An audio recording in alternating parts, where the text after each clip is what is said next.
What time is it? It's nation time.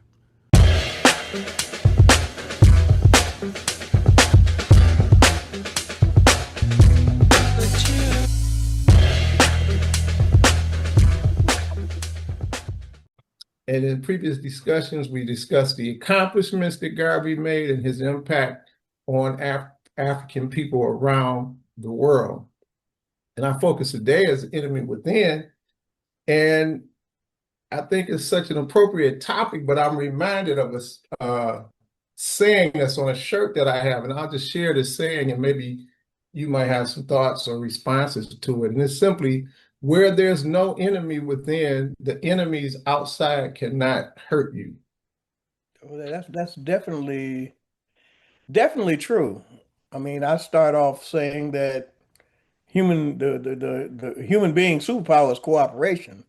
And when we cooperate, basically we can do anything. If there is no enemy within, then there is no power that puts any limits on our imagination in terms of what we can do together.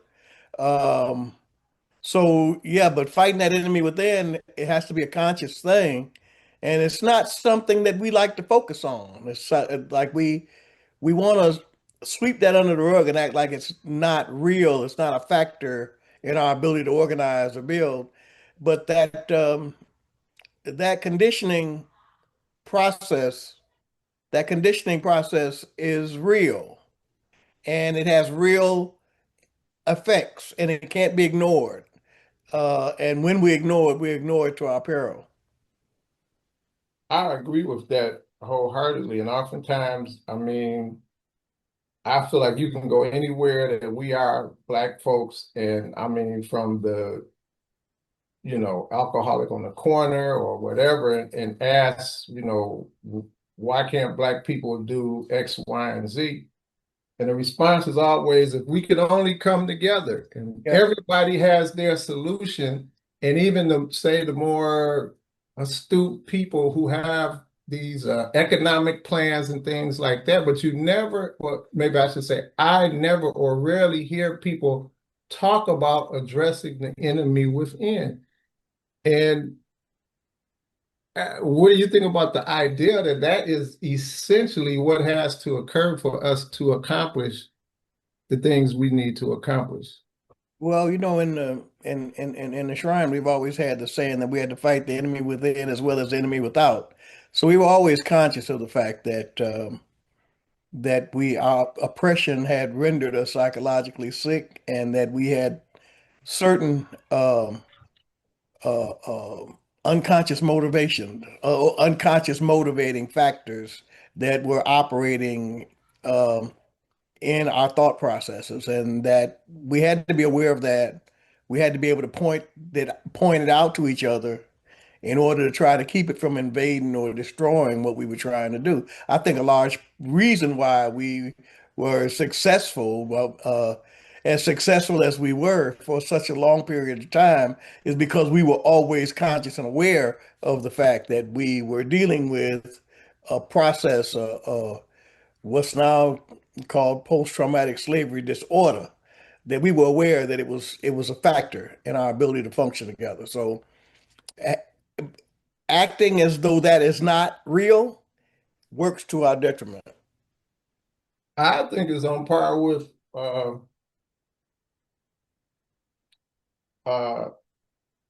and this is just for analogy purposes, the drug addict who wants to change but can't get to the first phase of that, which is admitting that what the problem is. Yeah, my life has become unmanageable. Yes. And I think it was Leonard Jeffries or James Smalls. Now I lost my train of thought that quick. Oh, one of them said, and it may have even been Dr. Clark said that they feel like, and I think this is on par with the things we've done here that you just mentioned. He talked about Elijah Muhammad being a master psychologist in terms of breaking those chains. And it's like we have to really address that. And in terms of the psychological damage or the post-traumatic slave syndrome. Is that how you pronounce it? Well, it's moved from a syndrome to a disorder, so they are actually admitting that it's not a mysterious, nebulous body of behaviors, but it is actually a disorder that they can diagnose, they can prove that it exists. And I think we addressed using different terminology years before there was a Joy DeGruy or any of these That's other. right. That's right. Right. We would. Uh, w- w- it's been in discussion for a long time. Always, back to E. Franklin Frazier and Gardner and Ovesi, the mark of oppression. It's been out there, but it has not been a popular subject. Um, uh, we we delved into it because we were actually trying to build an organization that was trying to liberate Black people, and so we had to deal with the very real problems that were involved in that. For us, it was not an academic exercise as much as it was what are the things that are impediments to our ability to function together. And so we had to face that and deal with it. And to the extent that we did deal with it, it made us much more successful than we would have been without it. Um, it's like when I mentioned in the sermon that I had gone to dinner with Tony Martin. He was doing a conference at the Cultural Center, and he was doing this long thing on Garvey. There was a number of days, and it was time for him to go to dinner. And um, I was sent to go to dinner with him because I read everything. So they said, well, you can go out, you can talk to him. And so we went out and we were, talking about Garvey and changing notes. And he saw that I was pretty well versed in Garvey's history. And so I made mention of the fact that Marcus Garvey needed a change process because he couldn't really expect people uh, 50 years out of slavery to be acting like they hadn't just gone through 250 years of trauma. And he stopped eating and looked at me and said, what that was a tremendous insight. And I just said, well, everybody, he said, where'd you get that? And I said, well, everybody in the shrine knows that. This is common knowledge. And so it's, it's, we had a leg up. And I think that I can see how in the Nation of Islam, if they were, that would explain their longevity. And you said 50 years out of slavery. We're now, I give or take, 160 years removed. And if we calculate, depending on the calculation, 400 years enslaved since 1619, excuse me, I'll take that back, 256 or 58 years from Mhm. 1619 to 1865. And if we think about this internalization of the enemy over, let's say, 12 generations, we haven't even come to an even number, because that's a roughly 260 years we were enslaved and about 160 that we've been out. And there were clearly processes, and you talk about the socialization process that was engendered in us during slavery. But when we walked off of those plantations, and you suggested this, we didn't really address the idea of what happened to us mentally. No, no, it would be like soldiers coming back from war and getting no help. No, the situation that they compare Black people to most often in studies is a situation that the Jews experienced during World War II. But the period that they experienced was only about 11 or 12 years. But their situation has been studied more than ours. They were aware that certain things had happened.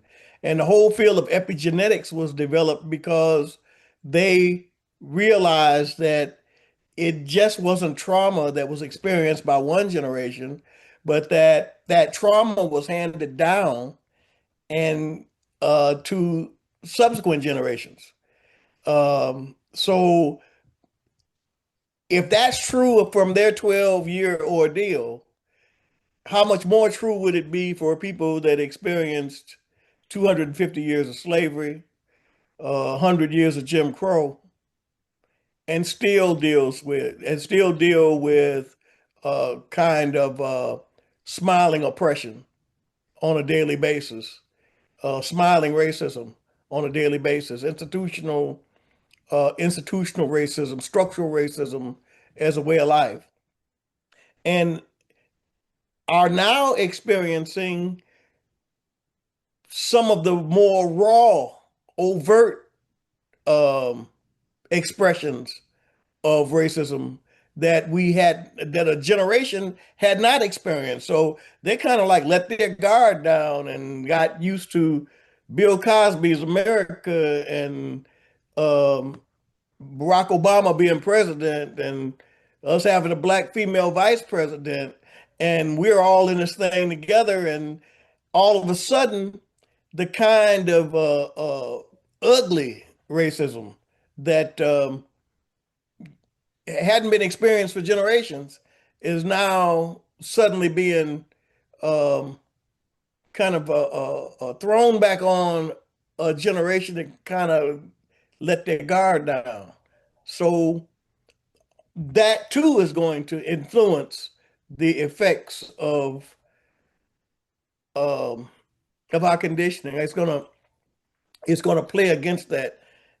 So our need to have some process of healing, being aware of it and having a seeker's consciousness where we aware of that there's something wrong with us and we look for answers and we look for we work together toward trying to solve these problems is more important now because of the amount of stress and pressure that's been placed on us by the system. I want to go back to you kind of implied a comparison between the degree that the Jewish experience was much shorter than ours and much more studied than ours in terms of the psychological impact. Considering how educated we have become, formal education, why is it that you think we haven't committed more resources to doing that kind of research on ourselves in a way that would liberate us? Well, that's part of post-traumatic slave. That's an illustration of the disorder. The fact that we don't have think tanks, we don't have research institutions, we don't have think tanks that like deal with the problems and questions that confront us as a people. When we wanted slavery studied, the effects of slavery in American life studied, we asked Congress to give us $30 million to study it. Black people could come up with $30 million ourselves. We don't need to ask them for $30 million and permission to study it. We could have just gone ahead and everybody gave $1 and we went ahead and studied it. But the evidence of the fact that that did not occur to us, and the fact that we don't have ongoing think tanks that are prescribing legislation, like the way the Federalist Society gives the president a list of judges they're willing to accept, gives Congress a list of judges they're willing to accept. The way that the tax reform group says that we don't want any additional taxes, and this is what we'll accept, this is what we won't accept. The way that AIPAC, the Israeli group, dictates to politicians what their interests of the Jewish people are and demand that they support it, and if they don't support it, they leverage their numbers and their resources to fight against those people. We are not organized in that way. We don't leverage our numbers. We're 15 to 20% of the population. The Jews are 2% of the population. But they have an outsized influence because they're organized to leverage their numbers and their wealth to focus on the things they want to focus on. the fact that we don't have these think tanks and research institutions that are working out policies and coming up with legislation and figuring out what are the problems that we're trying to solve that are don't really understand the impact of post-traumatic slavery disorder on Black people and what are the possible solutions. We have individuals studying it, but we don't have institutions that are dedicated to doing that day in and day out because we fund them, support them, and our agenda is set by what they recommend. I'm reminded of the scripture comes from Ecclesiastes chapter 7, verse 7. Surely oppression makes a wise man foolish. When I think about what you just said about essentially how the oppressor and, or let's say the Jewish people, you gave an example of that, understand how power works. Right. And as I listened to you, it made me think that this internalized enemy, the enemy within, has distorted our ability to understand our relationship to the system and how power can work and should work to do for us what we needed to do. Yeah, if we can get on the right track, we'll connect the dots and figure it out. But we wasted 100 years being focused on integration, inclusion, and acceptance, as opposed to self-determination. Marcus Garvey 100 years ago wanted us to deal with self-determination.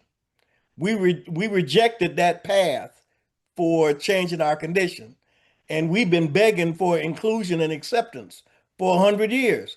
And now we're getting to the end of that process where we recognize that we're asking for something that they're unwilling to give.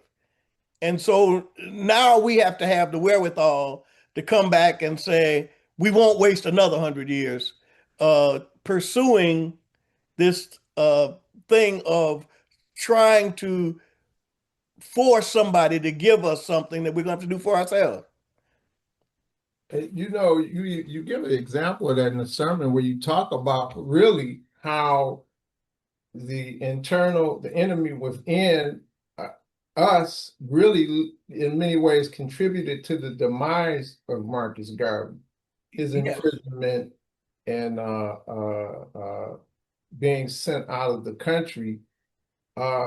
And I think about one of the documentaries that I like to show on Marcus Garvey, Look for Me to Work in the Whirlwind, and oftentimes he's portrayed in a negative light. And I still like to think that Marcus Garvey was successful, even though people would say that he wasn't. They referred to him as being, you know, a megalomaniac and all of that. But he was betrayed by several people who demonstrated the idea of the enemy within, from people misguiding the ships, people taking kickbacks for more money from the UNIA for the cost of ships. So how or what do we do to undermine this internalized enemy, the enemy within? Well, we have to understand it. First, we have to accept it. And then we have to look for those concrete processes that can awareness is a tremendous thing because awareness starts to change process. Just being aware, just knowing that this is a factor and being able to watch yourself and watch other people and see it at work, you begin to understand it. It's not very difficult to understand once you are aware that it is in operation and you know what to look for. But then you have to be engaged in the kind of processes, and the kind of processes that make a difference are the things that allow us to be able to function together. Like it's like prayer and meditation and yoga and dance and all those things are prescriptions that have been used for centuries for human wholeness and development. And we have to use all those things. But we also have to understand the role of psychotherapy and being able to focus on your skill and talent so that you develop an esteem for your own ability that allows you to take a critical look at yourself. You're not coming in with feeling that I'm nothing, I'm nobody, I got vacant esteem. Through your own accomplishment, you can develop esteem that gives you the strength to take a more critical look at yourself. But there's no one way, magic bullet way. Each individual is different. The experiences that make a person what they are, they're all different. And so a person has to own the process. And this is the difference between best self theology and theologies where you're like on an assembly line or in a car wash and you're going to come out the other side changed and new. What best self theology says is there is no one process. We got some things we do that can help, but you have to be an expert on changing you. The onus to bring your best self to the table is on you, and that other people can help you. Other people can provide insight for you, but you got to own the process. It's like you can go to the best gym in the world, and they can have the greatest instructors and the best dietary program and the best weights, but you still got to use the stuff. You can't be looking in the window, eating potato chips and smoking, talking about I'm gonna get in there and I'm gonna get myself together. You got to own the process and use it. I concur with that. I think also I'm reminded of the African adage, I am because we are, which of course talks about me as an I, but the I is connected to us. So my existence begins with us. So even though there has to be this individual effort, it's still done. Or what do you think about the idea that it's done in tangent to or connection to a group? Oh, absolutely. I mean, that's what accelerates the process. If you have some conscious seekers who are aware and they're working together, coming together to engage in various kinds of therapies and exercises and disciplines and sacraments and experiences, that accelerates the process. Because ultimately what you're trying to do is you're trying to get people to work together. So ultimately it is a social enterprise that you're trying to realize. You're trying to get people to come together and work together because, as I say in the message, Black people coming together is the most powerful thing in the world. I mean, that's is the foundations of African communalism and civilization and science and religion and music, and our whole human foundation was laid because people came together. So whatever it is, we got it in our DNA already. And if we can get the mess, if we can see the benefits and experience the benefits of working together, we can remove the problems, the obstacles that get in our way, and we can access the social ingenuity of African people. We can reawaken it to create the kind of unity and sophisticated cooperation that would lead to a different world for us. What time is it? It's nation time.